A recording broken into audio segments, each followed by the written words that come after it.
Hello everybody, Mannix here. Going to be doing another addition to my How It Locks series. This is going to be on the Cold Steel Triad Lock. This happens to be a Cold Steel Rajah 2. Figured I'd get a nice big knife. So we have a nice big thing to look at here. The Cold Steel Triad Lock is considered to be one of the strongest locking mechanisms in the world. And why is that? Well, let's find out. So first let's just cover how the lock back works. So the lock bar right here has, you can't see it too well, but there's a metal torsion bar in there that's constantly putting force on it up here, so it's like a seesaw. Quite literally, it works like a seesaw. It pivots on this pin right here. And the force of the torsion bar is always springing it back into place. As you can see,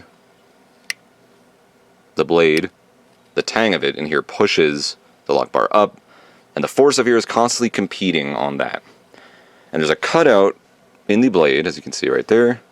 There's a notch in the lock bar, and once it hits it just in time, the torsion bar is constantly putting force on it. It's always wanting it to go back down here, but because the blade is in the way, that's what allows it to do that. Until the cutout reaches it, it's perfectly timed, so it locks it in place.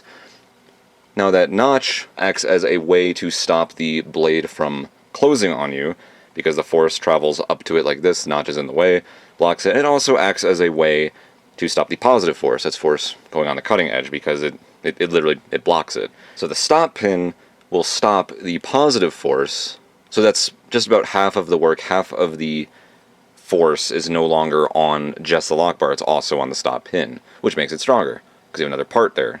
More parts are sharing the shock, rather than just the lock bar taking in all of it, if that makes any sense. But not only that, if there is negative force put on the blade, the force travels back into the notch, and then back into the stop pin again. So it's like this, that's why the triad, you got the blade, the lock bar, and then you got the stop pin right there. So very simple design. Just by adding in that pin, it makes it that much stronger.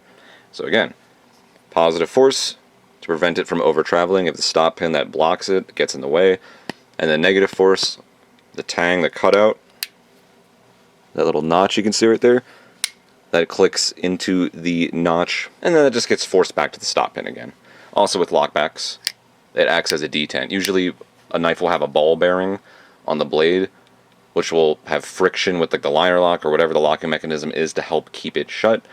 Lockbacks do not require that because the force of the bar itself sucks it back in. Simple but effective locking mechanism.